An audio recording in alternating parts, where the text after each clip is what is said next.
birinchidan bu kino yosh deymiz rejissyor tomonidan olingan va ikkinchidan bitta narsaga ahamiyat qilishimiz kerak.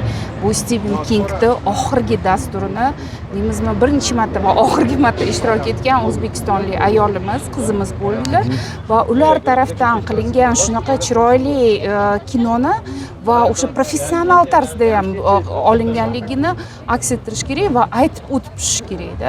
Gulnorani tomonidan mana o'sha qilingan shunaqa kino qisqa bo'lgan taqdirda ham, ammo hamma mazmunini, o'sha g'oyasini to'laqonli o'zini aks ettirib, uni suratga olib, aktyorlarni tanlab, aktyorlar yosh bo'la turib, 3-kurs talabalari, ammo shunaqa o'ynaganliklari bunga havosim keldi birinchidan.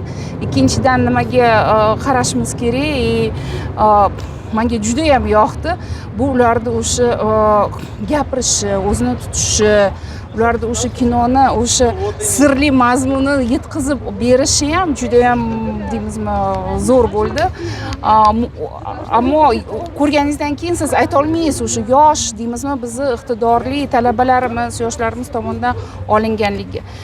Aytish kerakki, o'sha VGIK tomonidan o'sha oliygohda shunaqa bizni o'sha iqtidorli bolalarimizni tarbiyalab, ularga imkoniyatlar yaratib, o'sha davlat siyosati shunaqa shakllanganligi, hozirgi shu darajaga yetganligi va o'sha keng imkoniyatlar ochib berilganligi bizni yutug'imiz hozirgi kunga. Va o'ylaymanki, kelgusida kamdan kam shunaqa mana boshqa O'rta Osiyo mamlakatlaridan shunaqa yosh qiz deymizmi o'zini taklifini o'zini deymizmi o'sha yondashib, hujjatlarini yuborib, o'sha dasturda qo'llaganligi bu biz uchun ham deymizmi o'sha yaratilgan imkoniyatlardan foydalanganligini deymizmi ko'rsatib beradi. Kamdan kam mana Qozog'istonlik ham emas, Tojikiston, Turkmaniston emas. Qozog'iston, lekin Qirg'iziston kino borasida ancha damlab ketdi. Ancha damlab ketdi, ammo bizni yoshlarimiz bor. Nimaga ahamiyat berish kerak? Bu o'sha standart, mana hammaga o'sha yoqmaydigan darajaga chiqib ketgan o'sha o'zbekcha seriallar, o'sha ichki muammolar, o'shalarni deymizmi o'sha past darajaga tushirib. Yaxshi to'g'ri aytyapsiz. Aynan serial bo'yicha men fikrimni aytdim, chunki filmda e'tibor bergan bo'lsangiz, sizga ham aytdim. Hissiyotlarni chiroyli ko'rsatib bergan yoshlar. Lekin ba'zi bir seriallarda ma'nosini ham qo'yib turing, mutlaqo hissiyoti yo'q. Louis de Funès kabi Fransiyaning aktyorlarini eng katta yutug'i hissiyotlarni chiroyli ko'rsatib berishidir. Lekin afsuski ba'zi vaqtlarda xalqqa shu yoqyapti. Juda ham mazmuni xunuk bo'lgan, mazmuni chidab bo'lmaydigan darajadagi serial nomini o'zidan jahli chiqib ketadi. Men o'ylaymanki, xalqqa yoqmaydi, xalq ham talab qilyapti. Yangi o'sha hissiyotlarni to'g'ri berib, ularni o'zidan o'sha talqinligini ko'rsatib berib, ichidan chiqib kelishini bizga hammamizga yoqadi u narsa. Ammo hozir yo'qligi, mana shu jarayonlarda qarasak, bunaqa kino yo'q, serial yo'q.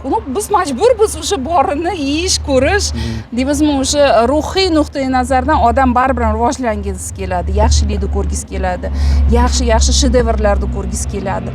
Badiiy film bo'lsa, badiiy filmligini o'sha biz o'rganib qolganmiz. O'sha Kamil Yarmatovda yaratilgan deymizmi, shunaqa darajadagi o'sha men bilaman, shuncha ko'p bo'lgan bizning shedevrlar, o'sha Abror Hidoyatov o'ynaganligi, ularniki o'tgan kunlar mehrobdan o'sha filmlarni ko'rib biz tarbiya olganmiz. Hozir mana buni ko'rganingizdan keyin bilasizmi, juda ham xafa bo'lib ketasiz. Mana bu kinoni ko'rdik, birinchi qadam bo'lgan taqdirda ham, ammo bolalar unga harakat qilgan. O'shanaqa idealga erishishga harakat qilib, shu narsaga ular birinchi ikkinchi qadamini qo'yib kelishyapti, erishdi unga. VGIK haqida gapirdingiz. Ochig'i biz kuzatib turamiz, juda ko'p tanqidlar chiqdi ular haqida, lekin mutlaqo unga e'tibor berishmadi. Aytish mumkinmi? VGIKni mana birinchi qadami xalqaro darajaga chiqdi. Ertaga o'sha tanqid qilganlarni sharmanda qilib juda katta muvaffaqiyatga erishadigan bir bilimgohga aylanadi va buni isbot sifatida ko'ramiz deb o'ylaysizmi? Men o'ylayman, to'g'ri, shunaqa bo'lishi mumkin. U ertagi talabalar bunga intilmoqda va o'sha Markaziy Osiyoga imkoniyat yaratib, o'sha Toshkentda ochilgan VGIK filiali bu nafaqat O'zbekiston uchun, bu Markaziy Osiyo uchun imkoniyat. Shu darajaga, yana men bilaman, bir nechta bolalarni, mana Eldor aka ham gapirib berishlari mumkin, bir ikkita bolalarimiz Jizzaxdan kelib madaniyat institutiga kira olmasdan, hech qayerga kira olmasdan 5 yil harakat qilib VGIKka kirgandan keyin uni yo'li ochilib ketdi. U hozir xalqaro maydonda taniqli bo'lib ketgan bu yigitimiz. U ham nimaga xursand bo'lasiz? O'sha o'zbek bolasiga shu dargoh orqali yo'l ochilib, imkoniyatlari keng ochildi. O'shaning uchun aytmoqchi edim, bu juda ham katta imkoniyatlar. Bu juda ham katta nafaqat imkoniyat, bu o'sha hayotdagi beriladigan odamlar uchun, yoshlarimiz uchun yo'l, hayot yo'li, hayotini o'zgartirish uchun shunaqa sharoitlar, yaratilgan imkoniyatlar hammasi. Men o'ylaymanki, bunaqa oliygohlar ko'p bo'lsa-da, yoshlarimiz o'zini yo'lini topib ketadi. Hayotda o'zini o'rniga ham ega bo'ladi va u shunaqa shedevrlarni ham yaratib beradi. O'zbek tilidan rus tiliga o'taman. Сейчас я залил керосины, сказал, что в ГИК критикуют некоторые сайты, да, скажем, да, но вы держали молчание, да, а теперь первый шаг уже успех, краткометражный, но успех, уже в международном уровне вас уже отметили как позитивную. Это, с одной стороны, вот, уважаемый Нодер, мнение, что это уже первый шаг, дальше уже будут успешные ваши проекты. Так что это уже ответственность.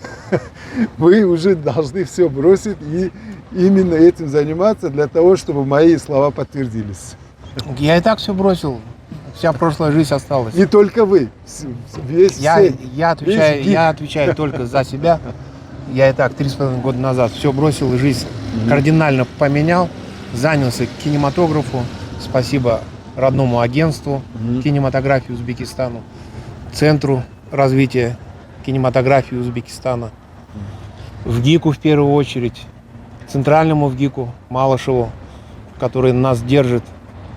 Отлично. Мои керосинные слова передайте своему руководству, чтобы они держали марку, чтобы они амбиции появились, чтобы они подтвердили мои Амбиций слова. очень много.